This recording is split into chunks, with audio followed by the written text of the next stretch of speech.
All right, so I wanted to just profile, and this isn't going to be long. Famous last words. I wanted to profile the journey I'm on right now. I wanted to let everybody know what I'm doing, what happened mentally, what's happened so far physically. Basically share everything that I'm doing. And you guys know that, when was the date of that seminar? May 22nd to the 24th. 22nd to the 24th. So May 22nd, I was 278. June 1st, I was 273. And today's the 18th? Correct.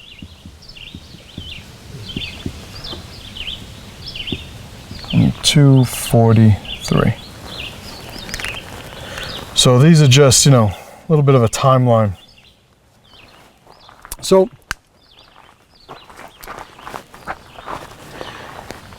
I drove to Ponderosa, Oklahoma, to teach a seminar, and I didn't want to take a plane because of the mask thing. So I said, fuck it, I'll rent a car, drive it, it'll be interesting. Road trip, audiobooks, like I'm just, this is going to be awesome. Went, it was great right up until I fell asleep after driving, woke up the next morning, experienced a pain that I never felt in my life, my lower back. Luckily, Dave's father is a retired surgeon, was able to give me a muscle relaxant. And I basically showed up Saturday morning for a 2-day seminar. Luckily, my block was Sunday morning. So I had 24 hours to find a way to become functional enough to teach a bladed grappling block with a herniated disc that I literally could not even look at my feet. Like, if I just looked at my feet, like, I might just fall forward. It was fucking bad. So I sat there. I didn't know, I'm stretching. I'm doing all the things that I knew how to do, but I never had this injury before. Went to Walmart, right, that Saturday. Went to Walmart. I bought lidocaine patches, a TENS unit, a back brace, neoprene thingamajig, a stability ball that I blew up in the bedroom so I could try and do stretches on. I didn't know what the fuck I was doing, but I was just buying everything that I thought could fix my back. I took ibuprofen, and then that night, I had taken 200 milligrams, and his father was like, no, you could take another 4 or 5 of those. So I was like, really? And he's like, oh yeah. So did that. I got the muscle relaxant, it gave me a Valium, and woke up the next morning. It's my dog. Feeling functional, but not anywhere near 100%. Still very much with this injury, but I felt like I had gained some ground on how I felt Saturday morning. So woke up, pounded some more ibuprofen, put the lidocaine patches on. Do me a favor, just grab his leash and just drag him. You, Goose. Yeah, let him grab. Just away from there. Put the lidocaine patches on. TENS unit first, went through a 15-minute TENS session, put the lidocaine patches, put the neoprene fucking belly blaster, whatever the fuck it is, over the lidocaine patches. Ibuprofen, drank a bunch of water, started, trying to just get some mobility going, and went and taught a seminar that I was functional in.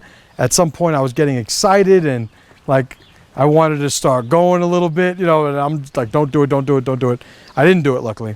But I taught. I was able to teach the curriculum. Drive back home. Luckily, one of the guys at the seminar was able to show me these stretches. The guy Elijah, those pandiculation stretches. And I made it home. I had to stop like every hour or two and get out and do these stretches and stuff. I got home and I was completely disgusted with myself. I was disgusted that, number one, a car injured me. Driving a car injured me. It's not the way that cars usually injure people. It's like you get hit by the outside and you usually get hurt, not sitting in the chair and get hurt. So I was utterly disgusted. I was disgusted that I went to this seminar that was a fundraiser for, one of our brothers, wives with cancer, and I wasn't at 100%. I was just disgusted. And through an internal dialogue, I had to acknowledge I was deficient in the congruency that I had been espousing for the last decade plus. And it came to, I'm out of shape. I'm out of shape. Everything you do is you. So for me, the self-reflection was, do I lift weights at a MC level? Yes. Do I parent my sons at an MC level? Yes. Well, what does that mean, the MC level? Because I found something that I was doing at an MC level, and it was equal to being a fucking cunt. A car injured me. So there was a deficiency there in me being congruent that I had to acknowledge. I could no longer just fucking sweep under the rug mentally. The fact that I had all this energy from my admitted disgust that this had occurred gave me the leverage to snap out of it. I would describe it as snapping out of it. So for me, I looked at, I'm a fucking liability. At my physical peak, I'm running a, mid-fours 40-yard dash.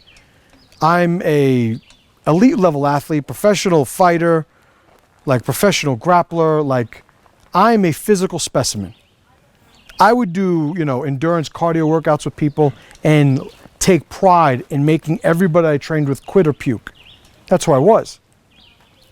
Now I'm a guy that'll drive a car and get injured. I was embarrassed. I was humiliated. I was ashamed. From my own standards, by my own standards, because I realized this is bullshit. This is bullshit. You're strong enough to be full of shit and get away with it. That's what it is. That's what resonated. I was a liability.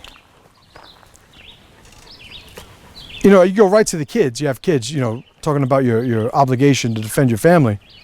It's like, can I defend my kids? Of course I could defend my kids.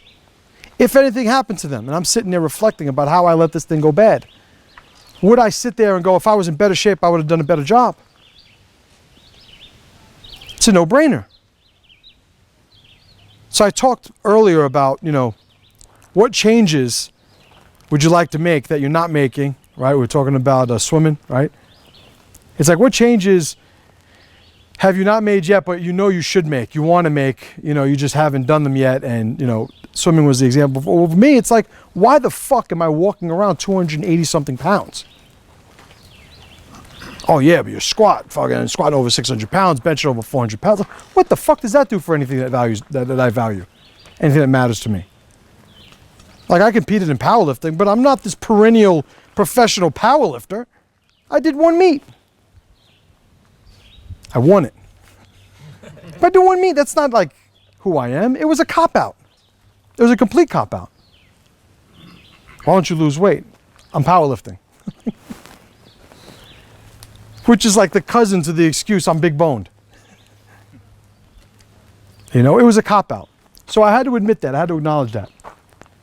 When I mentally set myself in that proper starting position for this journey, the first thing that I was limited to, and I was fortunate that I was limited to, was just movement. I had a herniated disc. I couldn't lift weights. I couldn't do all the things that I used to do where I was telling myself that I was exercising. Now, sure, I was exercising, but with all my weightlifting, I still ballooned up to 302 at my max. That was the Boston contract, where I couldn't even make it to the end of the pier without sitting down. It's like, whoa. It's like, whoa, this pier is heavy. You're just walking on it, Justin. You're not lifting it. So, movement was what I was limited to. I knew I had to lose weight. I had the Goggins book playing every night, so I'm like, because I didn't start on the treadmill listening to Goggins. I started listening to Goggins, then I was like, I was still trying to find ways to do the things that I had to do. I think I was fortunate in that he was like this runner, distance guy, because one of the things I noticed that my lower back didn't hurt when I walked. I had the idea to get the Fitbit. So I ordered the Fitbit. So movement became the only thing I could do. It turns out it was the hugest thing I was deficient in. A lifestyle where I just got up and moved. Carla and I had a funny moment yesterday. She was like, what chair are you going to sit on? And I said, I think I'll stand this year. Because it's like, I'm checking too. I kept checking the Fitbit. I'm getting credit for steps as I'm talking, right? So if I start teaching like this, like you know what I'm doing. But it's like I'm at the point now where movement, based on what I showed earlier, movement and improvement, I have a baseline of movement that is non-negotiable. This is what I do. This is who I am. This is how I self, right? When I am selfing, I am moving. That is my default ritual of being me. When I happened upon the Fitbit, a whole nother world opened up to me. And it was, holy shit, metrics. Most people, they're limited to the scale. A lot of ways you could lose weight on a scale. Not all of them positive. Certainly not all of them reflective of a change in lifestyle. Just short-term sacrifice. Starve yourself. Start smoking meth. Yeah. Fucking. You lose weight. Absolutely. Cut off a fucking leg. That's 90 pounds, 100 pounds for me right there. So there's all these ways to lose weight. So if you're limited to the metric of a scale, a lot of ways that can go bad. If you don't have any metrics, now you're going on abstractions. You're going on feelings. Maybe you're going on to something that I eventually came upon after was compliance. So one of the things that represented progress for me in one form was compliance. Every day I had to do something. Even if the scale didn't change, even if my clothes didn't feel differently, which is another metric that people could have, I did what I was supposed to do.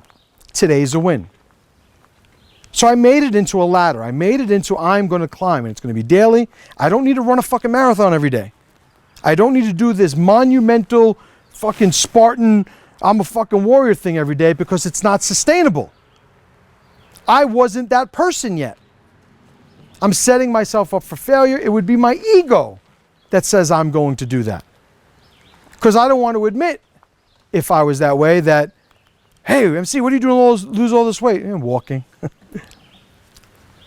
Like doing the, what do they call, silver sneakers classes? Like the elderly classes in gyms? The silver sneakers? Like I'm following a rigorous silver sneakers, I'm like the SEAL Team 6 of silver sneakers programs. I walk thousands upon thousands of steps a day, But that's what I was limited to. But with the metrics, it allowed me to build a relationship with the transformation that gave me more feedback than I ever had. Because when I was in shape as a young man, it was always improvement. It wasn't movement.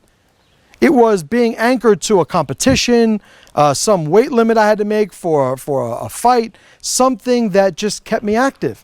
Prior to that, it was grabbing my basketball after school and going to the park for 3 hours because I enjoyed it. But the actual commitment to invest in my body, the relationship with my body, that was an afterthought. I wanted to do the thing, but my body was never the thing. Right? So with the metrics, I was able to build a relationship with all these different things in my body that I had never even paid attention to. This thing tracks my sleep. I got to see exactly what time I fell asleep, when I woke up, how many hours I got, my sleep cycles. It fucking tells me all of that. I got to pay attention to my heart rate at any one time. I got to go and, one of the things that I thought I was going to be really using effectively to drop weight, to burn calories, was swimming. I was looking at the heart rate and caloric expenditure of going and swimming, not that impressive. So if I had a decision to make, I want to burn a certain amount of calories a day, I would lean a little bit more heavily to walking at an incline on the treadmill than going in the pool. If I'm just measuring it by, me wanting to burn calories. The metrics allowed me to make that decision. Put me a little bit more effectively on mission. After a while, you start to ask yourself, okay, well, I'm starting to lose weight. I know a plateau is going to happen eventually because it always does. And right at like the upper 40s, like 249, like I was stuck. Never cheated on the diet. Went and I researched for 3 days what they call a refeed these days. Yeah. We used to call it a cheat day. Right? Now these fucking YouTube fucking people, they call it a refeed, right? So I researched and planned my refeed. They said, you should have a meal where you're eating 800 grams of carbs. Keto refeed, everything. I looked it all up. I could only bring myself to eat about 300 grams. Couldn't do it. I was like, I'm gonna have some pasta, but it had to be veggie pasta. So it was like veggie pasta and like regular, marinade sauce with some fucking Parmesan cheese, and that was my dinner. And I'm eating it and I'm cooking it, and I was like getting all emotional and shit like a fucking cunt. My wife's like, oh man, you excited? And I'm like, why? She's like, oh, you're about to have pasta for the first time. I'm like, no, I'm not excited. And she's like, oh, I thought, well, if I was still losing weight, I wouldn't even fucking need to do this. She's like, all right, like, okay, like, my bad. Just going through some shit. I ate that pasta and I was miserable. I had to convince myself I wasn't quitting, I wasn't cheating, I wasn't letting myself down. There's strategy and science behind this because of how committed I was to this. I did it. I went from 249. The next day I woke up, I think I was 51 or 50. No, I think it was 53. I don't know. It's all written down somewhere. But I woke up a couple of pounds heavier. I told myself, oh man, you're gonna be 256 when you weigh yourself this morning. I knew it was only gonna be like 51, 52 or something. But I told myself 56. So when I got on, I was like, oh, see, didn't go up that much. But it was exactly what I expected it to be, like 52, something like that. It took, I think, 2 days and I was at 48. And it's like, all right, here we go. And then same fucking compliance, 47, 46. Learning now, like here's another thing. The metrics come in the form of education. Like how many fucking healthy fat grams am I getting a day? I never fucking asked myself that question. It's like, babe, you got to make me homemade mayonnaise. Why? Because I want to swap out the soybean oil for a healthier fat because soybean oil has a different effect on insulin sensitivity. And she's like, okay, like just tell me the recipe. But now I'm researching all of this, so I'm paying attention. So it's like, oh yeah, I remember when I used to do keto back in the day. Every day, big fucking glop of fucking peanut butter. Peanut butter's keto. It was almost like, who am I trying to beat here? I saw that there was sugar, but no, they said peanut butter's keto. I don't care if there's sugar. They said peanut butter's keto. Because I was still connected to these outside feedback fucking sources that were influenced by identities. Hey, I'm eating fucking peanut butter, but it doesn't have sugar in it. Everybody knows peanut butter's keto. Okay, I won. It must be legit. But when you're looking at the numbers, they don't give a fuck about your opinion. Or about how aggressively you tell it to do what you want it to do. It's just fucking numbers in front of your face. It's just math. It's the universe you're having a conversation with. And it isn't so easily swayed. So, the tools now. So, as you know, the hugest tool for me was the Fitbit. Because of all the metrics it gave me. It put me in touch with this journey in a way that I had never experienced before. The treadmill. What was the biggest asset of having a treadmill? Obviously, the steps, that's a no-brainer.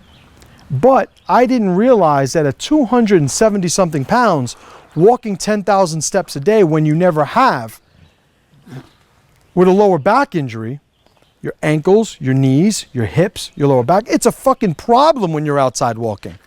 The treadmill gave me a little bit of a cushioned fucking surface. So it made it more sustainable, more functional. So the treadmill was a great, tool for me. I have a pool. Pool, I think if anybody has a backyard with any space, you should have a pool. Because now they're so cheap. I have a 9x18 pool, and I might have spent $400 on it. And it's really like click these fucking pipes together, put it out, and just fucking put the hose in it, and fucking the thing fills up and holds itself. And 9x18 pool. Easy day. I'm in there. I'm doing a lot of therapy. I did a lot of therapy for my lower back, things that I researched to help me get over this. A couple weeks ago, I told you guys I was sparring. Guy ran into my fucking forearm. I may have refractured my elbow. So I'm now doing therapy for this in the pool. So that was a big thing. Shoes. I bought, shoes that were more conducive to the amount of walking that I was doing, the amount of hiking I was doing. I stopped, just ignoring what was on my feet. I used on my property my lawnmower and weed killer, a combination of the two, to basically carve out a track that's 250 to 270 steps that I could walk Rambo on. So when I walk them, it's like 5 laps, every time, or 4 laps every time I walk them. So I'm banging out 1,000 steps every walk. If you've ever read Gladwell's Outliers, he talks about these organically, designed or grown environments where basically people got an unnatural number of reps in the best type of circumstances, and they created just these elite tribes of individuals in a given sport. It's the easy examples are soccer in Brazil. One of the things that most people don't realize is that futsal, which is an indoor, smaller, faster-paced soccer-like game, is played in youth leagues. And it's like the easier thing to do when you got all these fucking kids and you can't populate a whole soccer field to let kids play soccer. You have this smaller indoor one that can be played on a basketball court. Like in gym class, we used to play fucking hockey sometimes, right? They put the nets out, they give everyone a stick. It's that easy. But as they developed their ball handling skills in futsal, when it came to a bigger field with a bigger ball, it was like, this is an easy day. It wasn't designed. How do we design the best, soccer, fucking program in the world? It's just organically designed. But you pay attention to how easy and naturally and lifestyle connected are these repetitions of the thing you're trying to do. So my kids, every day, it's their physical training. It's the push-ups, the squats, the pull-ups, the fucking backflips, burpees. They do, but then they have stick drills. Then they have stretches. Then they have handstands. Then now for my kids, it's not any weird or insignificant, or I should say unusual thing to them. It's what they know. All right, guys, I'm taking this out of your program, putting this in. Okay. And that's the environment they're growing up in. So with that opportunity, they're all physical specimens. They're all like, everything that they have is at a unusual level of development just because of the lifestyle that we've been able to provide for them. So for me, it's like, yeah, have a treadmill downstairs. I have treadmill sneakers. These are the sneakers I wear for my treadmill. Why? Because they're always there. Because if I ever just feel like getting on the treadmill as I'm walking by it, if I can put my feet in the sneakers and start going, there's socks in it too. Like, just do it. Make it as easy as possible to do the things that I need to do. And the more you surround yourself with those opportunities, the easier it is to comply. If every bad rep makes you better at being bad, every good rep makes you better. So stealing reps whenever you can, designing it in the ecosystem of your life, these are the things I learned how to manipulate, right? So learning how to leverage these things, sure, I have a couple of acres of land. I'm able to make this little track. I have a dog that needs to be walked. Perfect formula of these things making me active. I'm training my dog, so I walk him, he gets walked 10 times a day. I'm always out with him, moving around because it allows me to do the things I need to do. One of the things I realized when I first started this, those gel seating pads that it leaves the space open for your sacrum so you're not compressing your spine. Basically feels good when you sit on these gel pads. I was finally able to sit down comfortably in my living room and watch TV. I threw the fucking thing out. Because I was once again comfortably able to fucking sit down and watch TV all day. So I would force myself to sit on the couch and be in pain for 10 minutes and then have to get up and get back on track to moving. right? It's funny because one of the things people do to train dogs to stay off of couches is they sell these like plastic spiked pads, like these mats, and you just lay them on your couch and the dog jumps on it once. And then he's like, oh, what the fuck? Well, I created that type of feedback with the couch for me, leveraging my injury in that instance. I put it out there. I told my guys, yeah, I'm losing weight. Yeah, I'm doing this. I told my wife, I had the conversation about keto. I told everybody that I respected, I'm losing weight. I'm on a fucking mission. This is what I'm doing. And if I stop, it's because I'm a fucking faggot. No other fucking reason. That's it. It's because I'm being a coward, because I'm being weak, because I got to the point where the pressure eroded my motivation and I started winning arguments inside my head. If I quit, that'll be why it happened. That'll be the rationale. But even saying that out loud stuffs that even deeper. It makes me dominate it even more. It's ownership, right? I put it out there. It's out there. I said it. You all heard it. I have to own that now. The other day, it was a cool moment. I think I described this to you guys yesterday when we were talking. Lost a bunch of weight, and my kids have one of those like counterbalanced pull-up bars in the doorway downstairs that they use for their chores. Exercise is a part of their chores, and I could never hold it because I felt like the whole goddamn frame was going to come down. Well, the other day, looking to get a little therapy for my elbow, hanging and getting a little decompression action going, I was like, let me see if I could do it. And, I held my weight a little bit and did a little bit more. And then I took my feet off the floor. I was like, oh shit, it's holding. But it wasn't really relevant to me at the time that I had never hung from this fucking thing. Or tried when I originally bought it and never tried again. A couple days later, I'm about to do the same thing.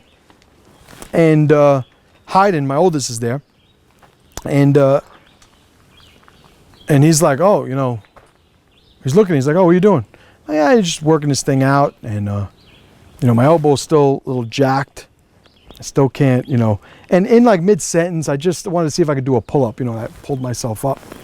I was like, fuck, it hurt a little bit, but I could do it. But when I did that, I looked at him and he was in shock. And I realized he had never seen me do a pull-up. The fact that I did a pull-up was like mind-blowing to him. I've done thousands of pull-ups before. Not in the 13 years he's been around, though, to see them. And it was like, holy shit. But that's a leveraged experience. If I'm ever at the point down the road where I'm like, fuck this, I'm going to think about my son's face. These are the things we leverage. You see, incomplete, incongruent, and or weak people, they'll always build mindsets where they condemn the things that shine any light on their own deficiencies. Can't be around those people. You can't be the guy who sees somebody change his life around. Guy had a terrible marriage, wife left him, built himself back up, got married, and you're the guy at the wedding going, let's hope this one doesn't start fucking the neighbor. It's like, what the fuck are you doing? Don't be that fucking guy. Don't be so insecure that you have to dominate this imaginary crab bucket that you think you're standing in. Like, you're there by yourself, motherfucker. And those people never get anywhere compared to where they can get. A guy winds up being the son of a fucking millionaire, a billionaire. Like, yeah, he's probably going to have a very comfortable life. Doesn't mean a good life, doesn't mean a powerful life. But it's hard finding ways to exploit that guy for his deficiencies. Because his whole life he's been kept comfortable. It's hard to respect the value of overcoming, adversity when that's never been a metric you've ever had to pay attention to. But for us real men, we cannot dismiss the value of power coming from us, coming from a source, coming from an individual. We should never look to do that. All of it should be found to be internalized and leveraged. Just like the fire analogy. If Ed has a fire, emanating from his head, and I want mine to share in the power of his fire. I need only be flammable, connect with his, and now I have my own without ever taking anything away from him. But if I look to extinguish his fire, just now we're both equal again, it's like that's not the way to do it. That's not the way. We should be looking to build the people around us. But it's very hard to be the guy that goes around shitting on everybody, and then also build the people around. Like, that doesn't happen. That's not how that works. That doesn't become your instincts. Learned a great lesson from my buddy, the dog trainer, Jesse. And I think he's the most gifted natural dog trainer I've ever seen in my life. And I've met a bunch, a lot of good ones, I know too. But he is just the most natural. And he refuses to ever say anything bad about any other trainer. Refuses. Even when I'm like, you know, what he's doing here is fucked up, right? Like pointing to a video because I'm trying to learn. And he'll say, well, you know, he's probably doing it for a way that, you know, we can't see on the video. You know, but he trains dogs and people have good relationship with him. So who am I to say it's bad? Like, that's his default reaction. It's like, fucking A. He also happens to be somebody that I'd do anything for. That's not a coincidence. You know, so you want to be the guy that creates. You want to be the guy that shares that power. Not the guy that creates the bubble. Not the guy that hides behind deficiencies. So there's a lot of information I think people could use here. But understand, very selfishly, first and foremost, this is me exposing myself. How the fuck do I go against this now? I just put it on a video in a fucking power program. How do I fucking get back up to 300 fucking pounds again after fucking doing this? It's your meat oath right now. That's what it is. That's what it is. And this is just another way for me leveraging powerful alliances I have with people I respect.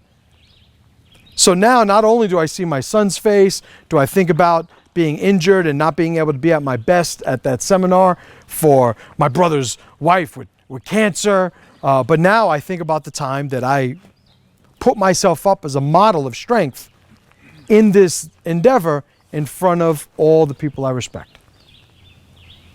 Right? Any questions on this stuff? Good. Not really a question. So, you know, Is it power? it is power. Let's get it on tape. So I remember when we had that conversation in the gym, where you were like, "I'm fucking fat. I'm gonna fix this shit. You guys are all fucking cunts for not calling me out on it, except for Angel." That's right. And then from there, we went around the room and everybody fucking shared something that they needed to fucking work on.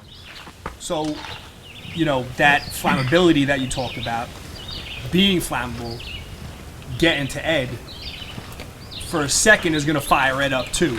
Because right. everybody in that fucking room shared the power at that point, and everybody got on fire.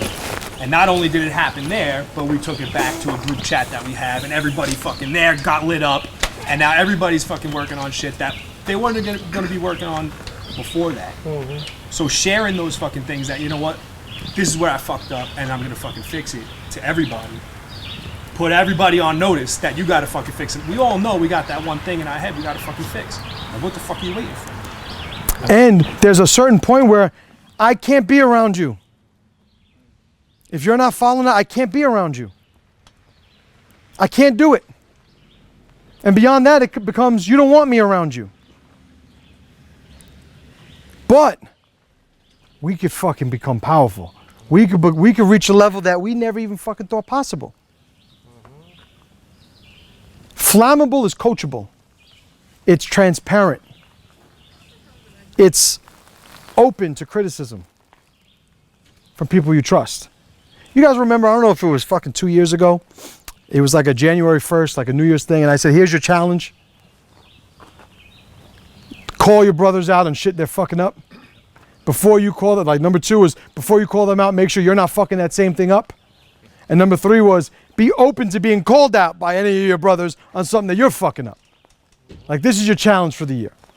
it's the same thing. This is a formula that I've been running forever.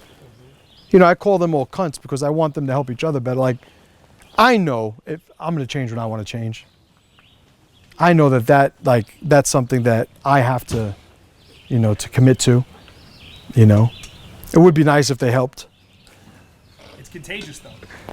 That's what it is. We went around the room in my elite class when I had this talk. Because again, this is leveraging, making the oath in front of my brothers. And we went around the room. He said, what are you going to work on?